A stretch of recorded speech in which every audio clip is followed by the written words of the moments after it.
우리는 사실 원형을 쫓아가는 자들이에요. 어느 교회를 쫓아가는 것도 아니에요, 사실.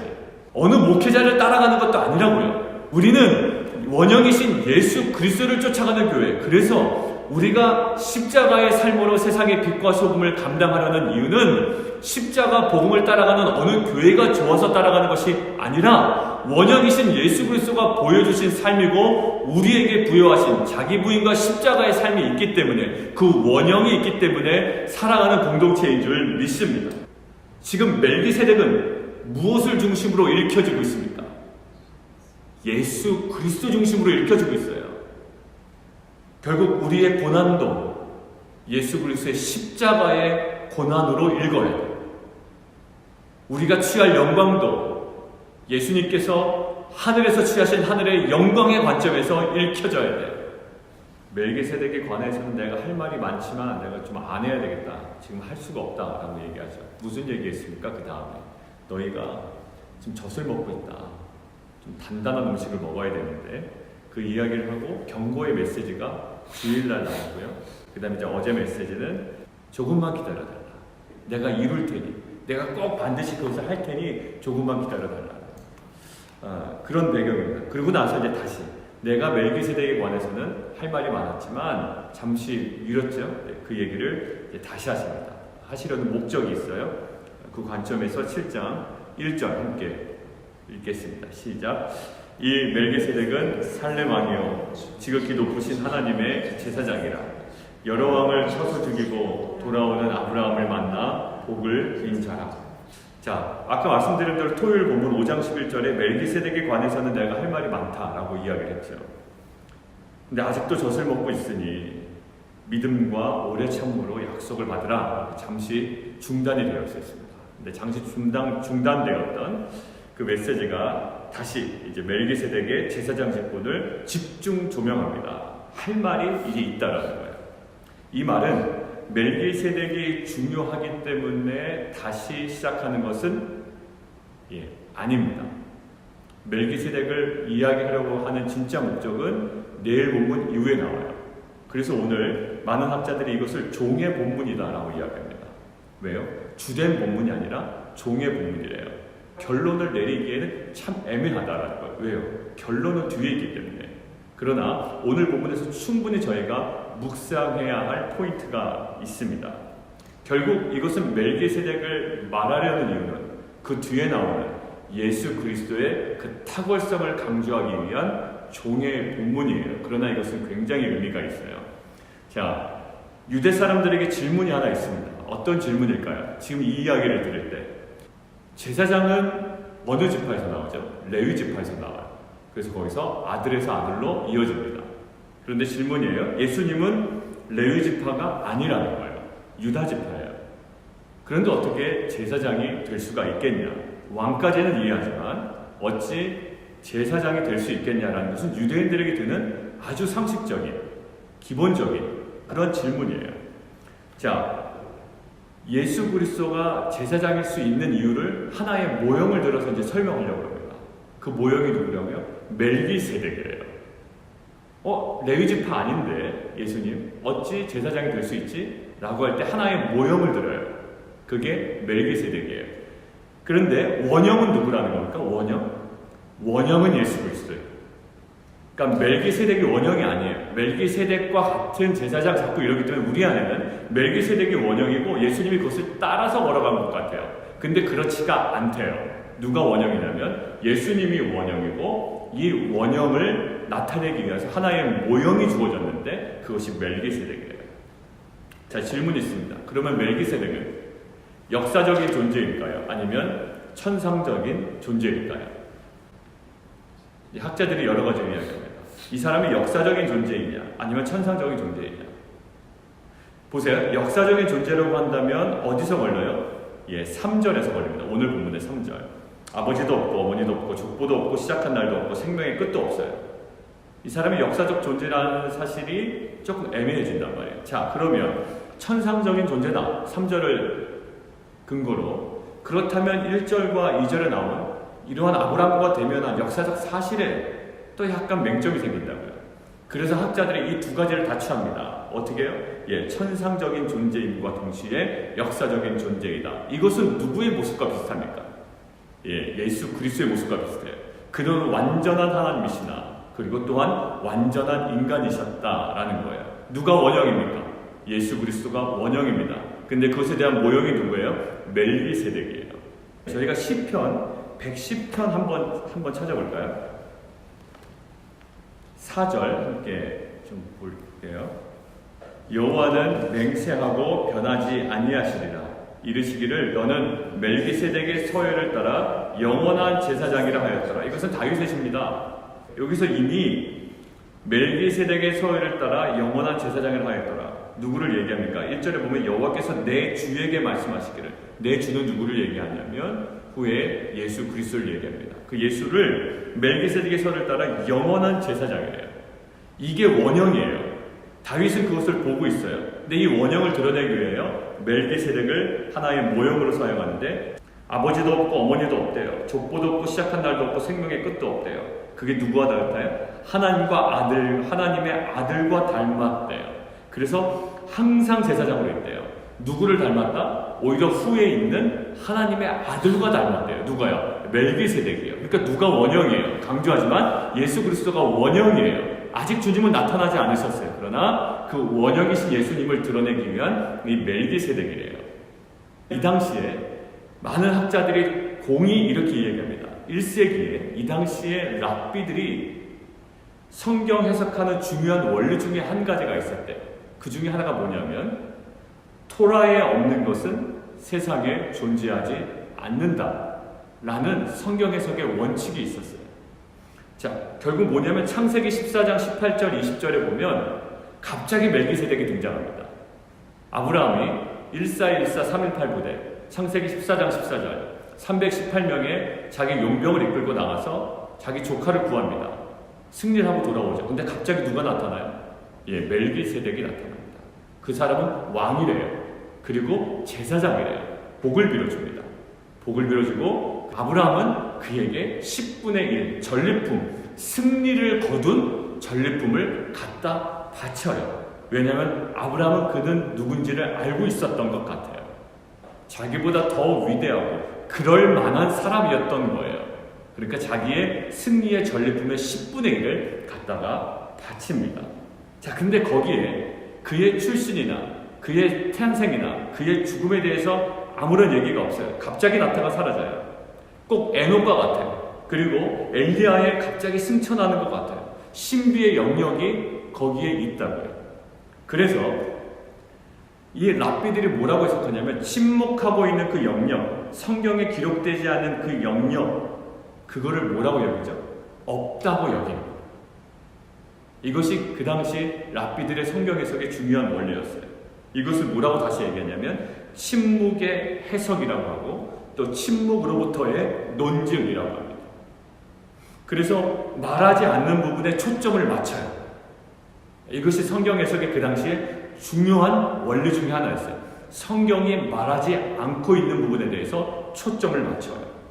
그래서 토라에 없는 것은 세상에 존재하지 않는다. 뭐가 없었죠? 출생이 없었고 죽음이 없었고 부모가 없었어요. 그에게 족보가 없었다고요. 그러니까 결국 그것을 통하여 무엇을 유추한 거예요? 멜기세덱은 영원한 제사장이다. 성경에 없는 것을 통하여 멜기세덱의 어떠한 예수 그리스도에게 있는 그 속성을 드러내는 거예요. 그러니까 그 성경이 침묵하고 있는 것에 대한 그 중요성을 다시 한번 드러낸 거죠. 영원한 제사장이신 그 하나님의 아들의 모형으로 이 멜기세덱이 특징되어졌다. 그는 율법에 근거하지도 않았어요, 멜기세덱은. 그리고 레위인도 아니에요. 레위인이 나오기도 전이에요. 그러나 그런 율법과 족보와 육신적인 어떤 그 모함과 상관없이 누구나 멜기세덱은 제사장이다. 죽음도 드러나지 않았던 영원한 제사장의 모델이다. 이것들을 통해서 이 멜기세덱이 영원한 제사장임을 지금 논증하고 있습니다. 자, 그리고 이 멜기세덱이 또한 제사장임을 다른 방법으로도 설명하고 있는데 1절에서도 나와요. 뭐죠? 아브라함을 만나서 복을 빌어줬대요. 그리고 2절 아브라함의 승리의 모든 전리품을 그에게 나누었대요. 이것이 그가 제사장임을 다시 한번 확인해줘요. 그리고 단순한 제사장이 아니고 이제는 무엇을 또 강조하냐면 너희들이 눈으로 봤고 또 너희들이 가장 귀하게 여기던 레위 지파의 제사장들보다 멜기세덱이 더 뛰어나다, 탁월하다 이런 것을 또다시 강조합니다. 그것이 6절이에요. 레위 족보에 들지 아니한 멜기세덱은, 이 멜기세덱은 레위 족보가 아니야. 너희가 알던 레위 족보도 아니야. 그런데 아브라함에게서 10분의 1을 오히려 받았다라는 거예요. 오히려 이 레위 지파가 아닌 멜기세덱은 오히려 레위 지파인 그 조상인 아브라함에게서 10분의 1을 받았대요. 그러니까 오히려 더 그는 탁월하다라는 거예요. 7절 논란의 여지 없이 복을 믿어줬잖아요. 누가요? 멜기세덱이 아브라함에게. 그리고 아브라함의 후손이 누굽니까? 레위 지파, 그 제사장들이에요. 그런데 그 레위 지파의 그 믿음의 조상인 아브라함도 결국 누구에게서? 멜기세덱에서 복을 받았다는 거예요. 결국 이것은 멜기세덱은 레위 지파의 제사장들보다 율법으로 규정되어 있고 가장 확실해 보이는 그 레위 지파의 제사장들보다 더 위대하고 탁월하고 영원한 제사장이다 라는 것을 지금 이 히브리 저자는 계속적으로 논증하고 있어요. 결국 무엇을 얘기할까요? 율법에 근거한 제사장보다 멜기세덱은 더 탁월한 제사장이다. 더 높은 자다. 이 멜기세덱은 제도에 근거한 자가 아니라 하나님에 의해 부여된 제사장이다.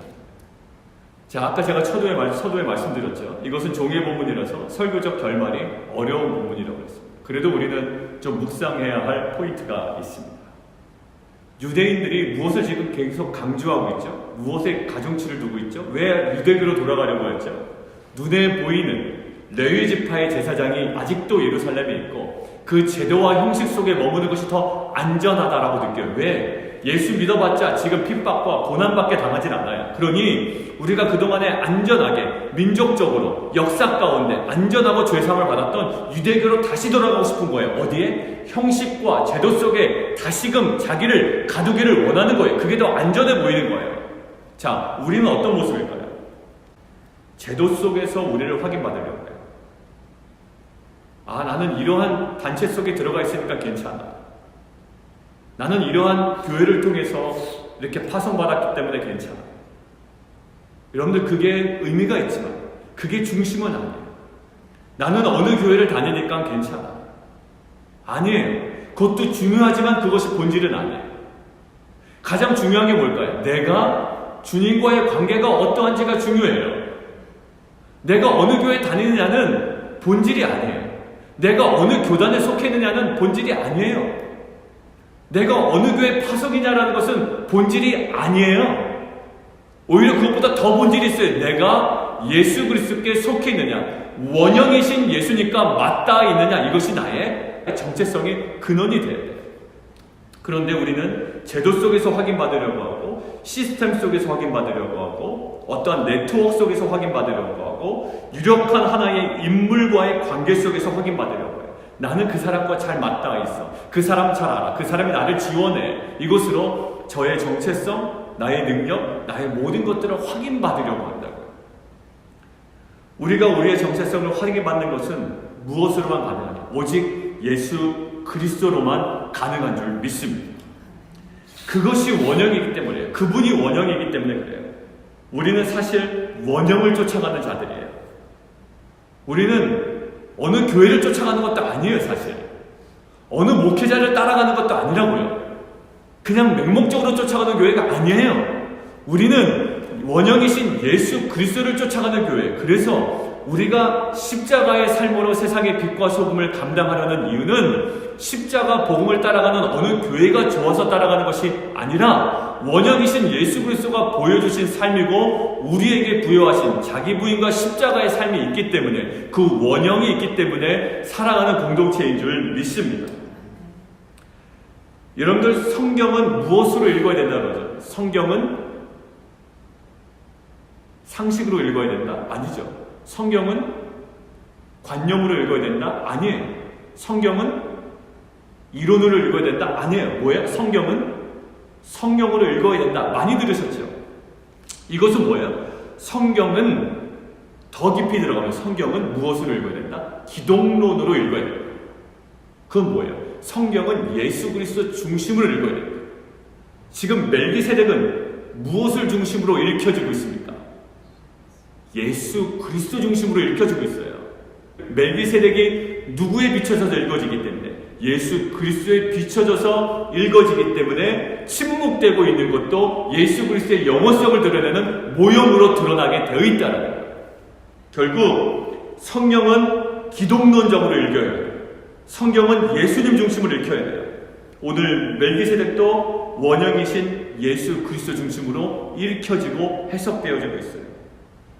우리가 히브리서 처음 시작할 때 얘기한 거죠. 그 선지자를 통해서 예전엔 얘기했지만 여러 모양으로 누구를 통해서 얘기하신다? 아들을 통해서 말씀하신다. 그러니까 우리가 말씀을 읽을 때 예수 그리스도를 통하여 읽고 예수 그리스도의 중심으로 읽고 예수 그리스도 중심으로 묵상할 때 이것이 우리의 삶 가운데 명확하게 삶으로 사라지고 이 삶이 하나님의 나라의 귀한 미랄이 될 줄 믿습니다.